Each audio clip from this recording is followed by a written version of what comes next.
You बच्चा तैयार छन एक तिसुर नाटक जो कि समाज में जो जो भेदभाव होंगे लोगों के बीच वे पर एक नाटक छ। तो देखा पहला सीन में बच्चों का दगड़ी के होंदू। पहला सीन में कुछ बच्चा जो छन एक भोज में गया छन और तो वे दौरान के होंद बच्चों का दगड़ी बच्चों का दिल में क्या भाव अंदन या क्या सवाल अंदन। तो यू पहला सीन में ई होणु छ। तो देखा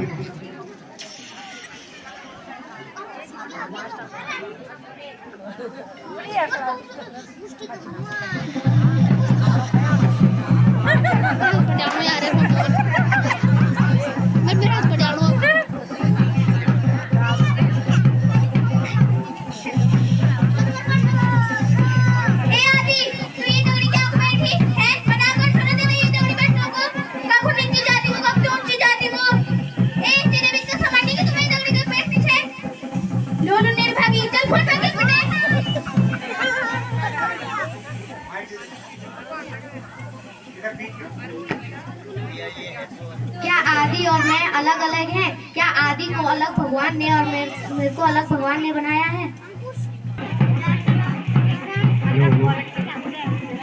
पहला सीन में अपन देखे कि एक भोज का दौरान जो सब बच्चा जो भोजन करना रिदन लेकिन वो माँ एक जो छोटी जाति को बच्चा भी हूँ बच्चों का बीच बैठ जाए। तो वे बच्चा तो नहीं एक महिला आंधी और वे को तिरस्कार करी थे वे तो भगे थे आंधी की तू नीची जात कुछ है तू उच्च जात का बच्चों को दगड़ी बैठेगी खाणो नहीं कह सकती। अब दूसरा सीन में देखा कि होंदू दूसरा सीन में क्या होंदू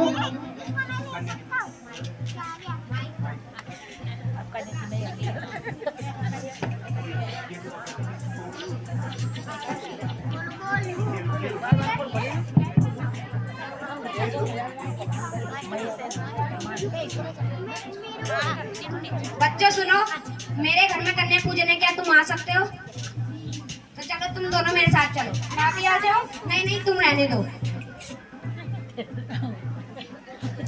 क्या ये दोनों लड़कियां मुझसे अलग है? इन पे देवी और मुझमें नहीं। ठीक है। दूसरे सीन में आपने देखा कि कन्या पूजन के लिए 3 बच्चों में से 2 बच्चियों को बुलाया गया कि उनमें देवी है उनका कन्या पूजन होगा और एक बच्ची को नहीं बुलाया गया क्योंकि वो छोटी जात की है। तो उस बच्ची के मन में सवाल आया है कि क्या मेरे अंदर देवी नहीं है और उन 2 बच्चियों के अंदर देवी है। तो ऐसे ही सवाल बच्चों के मन में है। तीसरा सवाल देखते हैं बच्चों में मन में क्या आता है।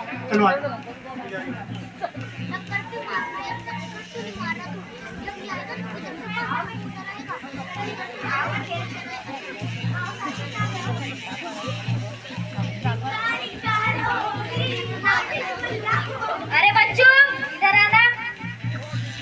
दो प्रसाद।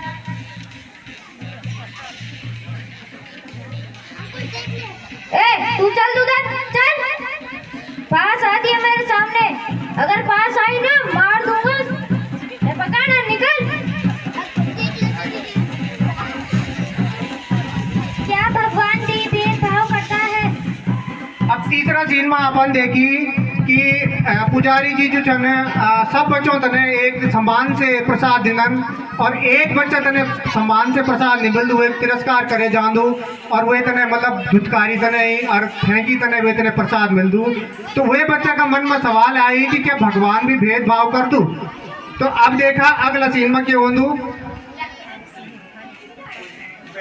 अल्लाह अकबर।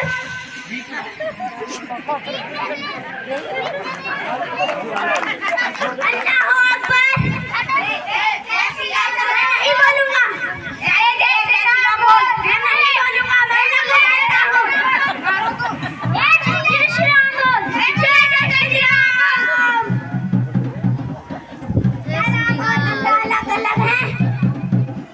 अब ये सीन में क्यों होंदू कि एक बालक जो वो मुस्लिम बच्चा वो माइनॉरिटी में आंदू और जो हिंदू बच्चा छन तो वे कने वो चिड़ाना छन कि हे मुल्ले हे मुस्लिम या ऐसा या तैसा और उसको जबरदस्ती बोल रहे हैं कि तू जय श्री राम बोल।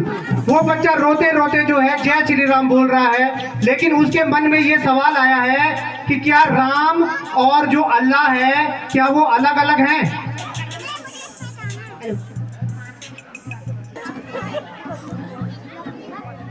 पांचवा सीन में जो पिछला नाटक में हमन करता के गुरुजी उनकी दारू की लत छूट गई, लेकिन अब वो तो नहीं चाय की लत लगी तो वे में देखा कि क्या हूँ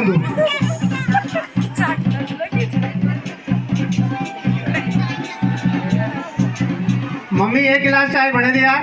हे भगवान, इसको छाप है, इसको चार चार चार अनुराग दिन भर 50 बार छाप दे दी चार चीनी भी सारी खत्म करे लिए है तो निर्भाग्य से लोलो मां से बढ़िया तो सारी पेड़ी चाहुई ठीक था एक जगह में पुरु दुरे छे टूटा लोलो करो। अबे यार मम्मी दिन चाय नहीं बनाने तो रहने दे यार, मैं स्कूल जाना तो छोड़ यार। जा पता नहीं इसको मम्मी जान के ना बोलो।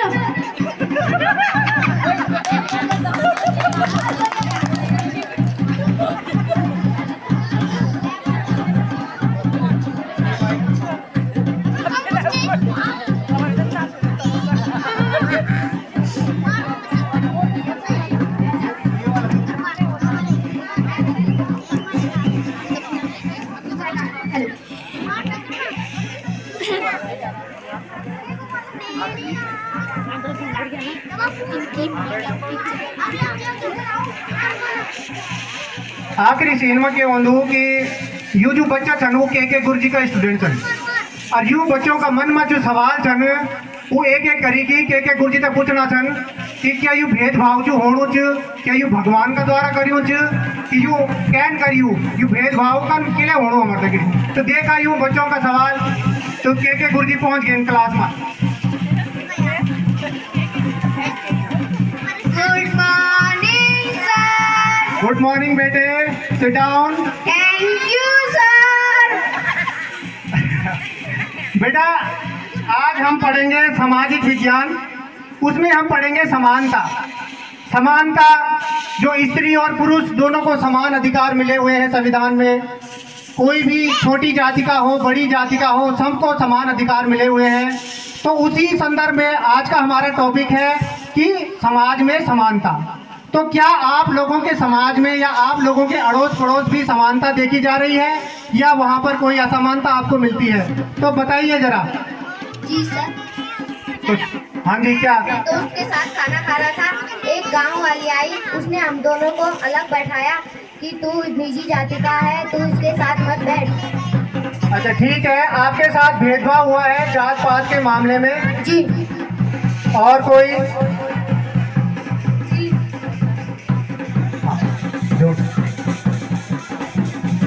सर हम खेल रहे थे और एक गांव के अंकल आए, उन्होंने हमें कन्या पूजन के लिए बुलाया। वो मेरे साथ की 2 लड़कियों को ले गए, मैंने बोला मैं भी आऊँ, मैंने मना कर दिया। ठीक है, कन्या पूजन के लिए आपको नहीं बुलाया गया क्योंकि आप छोटी जात की थी।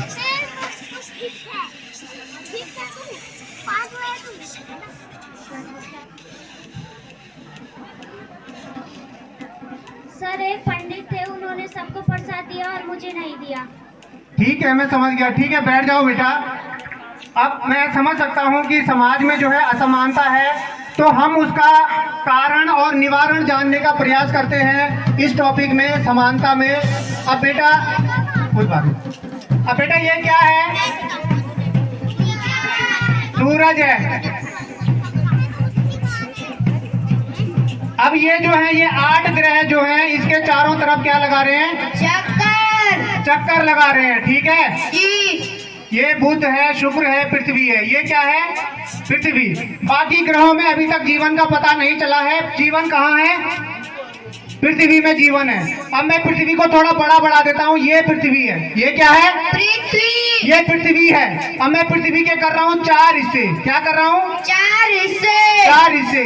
अब ये जो पृथ्वी है इस पर जीवन है, बाकी ग्रहों में अभी तक जीवन का पता नहीं चला है। तो जीवन में क्या है यहाँ पर? यहाँ पे जीव जंतु हैं। क्या है? जीव जंतु। जीव जंतु है। उन जीवों में से एक जीव क्या है? मनुष्य उनमें से एक जीव है। ठीक है, तो मनुष्य जो है पहले ही ये जो जीन्स पैंट आपने पहनी है और ये टी शर्ट पहनी है, ऐसे पहले नहीं था। तो मनुष्य सबसे पहले क्या था?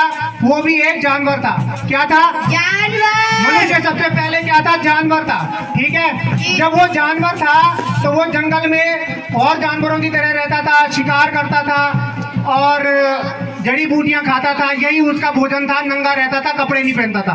ठीक है, उसको प्रकृति ने बाल दे रखे थे जैसे जानवरों को दे रखे थे। ठीक है, अब धीरे धीरे मनुष्य क्या है, मनुष्य की बुद्धि का विकास हुआ।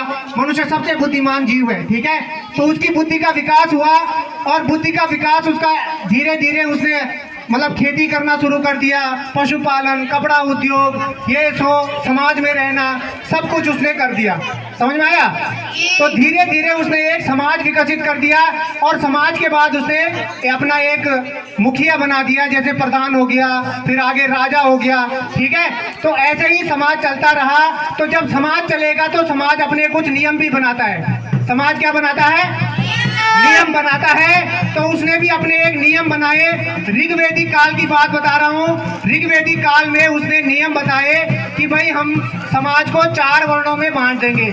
किस वर्णों में? 4 वर्णों में। ब्राह्मण, क्षत्रिय, वैश्य और शूद्र। ठीक है, इन 4 वर्णों में जब उसने समाज को बांटा तो इनको काम भी अलग अलग दे दिया। क्या दे दिया? काम। ब्राह्मण का काम था शिक्षा देना। ब्राह्मण का काम क्या था? शिक्षा देना। क्षत्रिय का काम क्या था? रक्षा करना। वैश्य का काम क्या था? व्यापार करना।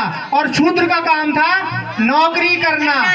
आया समझ में? जी। तो ऋग्वेदिक काल तक बहुत अच्छा समाज चल रहा था और जो समाज था वो मतलब स्त्री प्रधान था। घर की मुखिया जो है स्त्री होती थी। ठीक है, सारे निर्णय स्त्री लेती थी और स्त्री ही पूजा पाठ में भाग लेती थी। लेकिन उसके बाद एक काल आता है उत्तर वैदिक काल। उत्तर वैदिक काल में क्या होता है कि ये जो समाज होता है, ये जो जैसे ब्राह्मण समाज ने क्या कर दिया कि राजा महाराजाओं से मिलकर के उन्होंने ये जो व्यवस्था थी इसको कर्म के हिसाब से नहीं, जन्म के हिसाब से कर दिया। अब ब्राह्मण का बेटा ब्राह्मण होगा, क्षत्रिय का बेटा क्षत्रिय होगा, वैश्य का बेटा वैश्य होगा और शूद्र का बेटा शूद्र होगा। जबकि पहले ये कर्म के आधार पर था कि अगर मेरे 4 बेटे हैं तो 4 बेटों में से एक ब्राह्मण, एक क्षत्रिय, एक वैश्य और एक शूद्र हो सकता था। लेकिन जब ये मतलब परिवार जन्म के हिसाब से हुआ तो जन्म के हिसाब से होने के बाद अब ब्राह्मण का बेटा ही ब्राह्मण होगा, क्षत्रिय का बेटा ही क्षत्रिय होगा, वैश्य का बेटा वैश्य होगा। ठीक है, तो शिक्षा का कार्य था वो सीमित हो गया। ठीक है, जब शिक्षा का कार्य सीमित हो गया तो जो मतलब अगर मान लो मैं शिक्षक हूँ तो जरूरी नहीं है कि मेरा बेटा भी बुद्धिमान ही होगा। ठीक है, तो शिक्षा में जो है धीरे धीरे करके शिक्षा जो है गलत हाथों में पड़ गई और इसमें बहुत सारी कुरीतियां आ गई। उन कुरीतियों में कई प्रथाएं जैसे सती प्रथा, बाल विवाह, दहेज प्रथा, दास प्रथा। ठीक है, दास प्रथा मतलब किसी को गुलाम बनाना। ऐसी कुरीतियां हमारे समाज में फैल गई। उसमें से एक थी मतलब जिसमें गुलाम बनाया गया लोगों को। किसके आधार पर? उनके कर्म के आधार पर। जो छोटे काम करते थे, जैसे कोई धोबी है, कोई कुम्हार है, तो उनको छोटी जातियों में रखा गया और उनके बेटे भी वही काम करेंगे, ये माना गया। ठीक है, समझ गए इतना? फिर अब ये कुरीतियां बहुत लंबे समय तक चली। उसके बाद जो है हमको मतलब जो महिलाओं का जो शोषण हुआ और जो अब ये कहाँ पे हो रहा है? भारत में। ये कहाँ हो रहा है? भारत में। अब यहाँ पे शिक्षा व्यवस्था चरमरा गई। कहाँ पे? भारत में। और अनेक प्रथाएं, जो कुप्रथाएं जिनको बोलूंगा, वो यहाँ पर आ गई। लेकिन और देशों में क्या हुआ? जैसे अमेरिका हो गया, जापान हो गया, वहाँ की शिक्षा व्यवस्था क्या थी? सही थी। तो वहाँ के लोग क्या करते थे?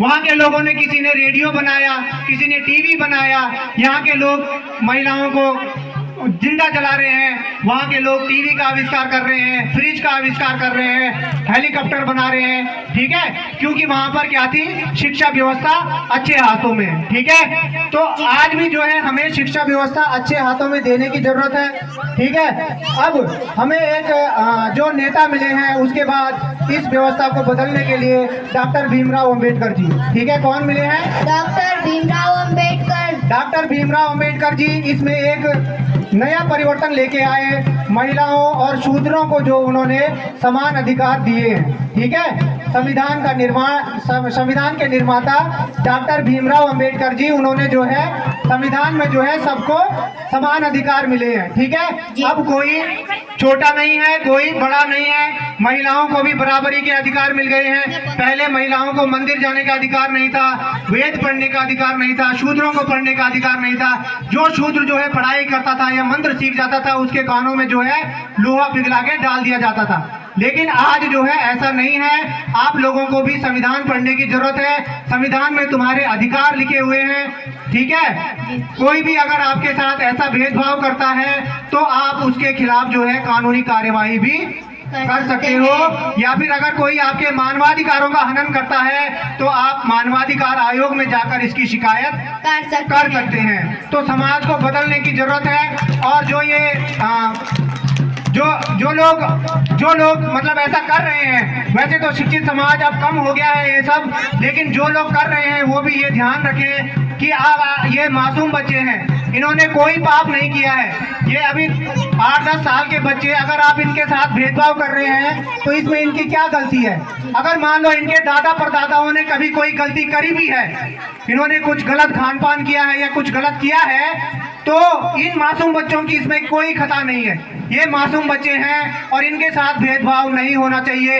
अगर कर्म के हिसाब से भेदभाव करना है तो कर्म के हिसाब से भेदभाव कीजिए। अगर कोई बच्चा चोरी कर रहा है, डकैती कर रहा है, गंदा काम कर रहा है, तो आप जो है इनके साथ भेदभाव कर सकते हैं। लेकिन अगर ये मासूम बच्चे हैं तो इनकी मासूमियत को जिंदा रखें। और इनका आत्मविश्वास गिरता है ऐसे, जब आप 100 लोग एक साथ बैठकर खाना खा रहे हैं और आप एक बच्चे को तिरस्कार करके भगा रहे हैं कि जा तू यहाँ से जा, तू नीच जात का है, तू चला जा यहाँ से, तो उसका आत्मसम्मान गिरता है। हो सकता है यही बच्चा देश का भविष्य हो, यही कल का प्रधानमंत्री राष्ट्रपति हो, तो आपने यहीं पे उसका कॉन्फिडेंस लेवल तोड़ दिया, तो ये बच्चा आगे जाके क्या करेगा? तो बच्चों में भेदभाव ना करें। बड़ों में तो मैं बड़ों से इतना मतलब नहीं रखता हूँ, लेकिन अगर मेरे बच्चों के साथ ऐसा भेदभाव होगा, ये कहानी जो है ज्यादा पुरानी नहीं है, और ये कहानी मेरे बच्चों ने ही मुझे बताई है। जो उनके साथ हुआ है वही मैंने मंच पे दिखाया है। तो मैं नहीं चाहता कि मेरे बच्चों के साथ ऐसा हो। और जिनको मैं पढ़ाता हूँ ये मेरे बच्चे हैं, सारे मेरे बच्चे हैं। तो इन्होंने मुझे बताया कि सर मेरे साथ ऐसा हुआ या मेरे साथ कल ऐसा हुआ, क्योंकि मैं इनका दोस्त भी हूँ और इनका भाई भी हूँ, है, तो ये सब मुझे बता देते हैं। तो मुझे बहुत बुरा लगता है कि भाई अगर 100 बच्चों में से तुम एक बच्चे को तिरस्कार कर दो कि तू यहाँ मत बैठ, या तू यहाँ मत आ, या तू यहाँ मत खा, तो उसको कितना बुरा लगता होगा, वो कितना बोझ लेके घर गया होगा, रोया होगा अकेले में, बहुत रोया होगा वो, और वो जिंदगी भर उसके दिमाग में बैठ जाएगा। बच्चे का दिमाग ऐसे ही होता है। तो आप लोगों से मेरी हाथ जोड़कर विनती है कि समाज में ऐसी अराजकता ना फैलाए। जीवन इतना लंबा नहीं है, 100 साल से ऊपर किसी की उम्र नहीं है। जो भेदभाव करेगा वो भी मरेगा, और जिसके साथ भेदभाव हुआ वो भी मरेगा। तो आप लोगों से हाथ जोड़कर मेरी गुजारिश है कि समाज में जो है समानता बनाए रखें। धन्यवाद।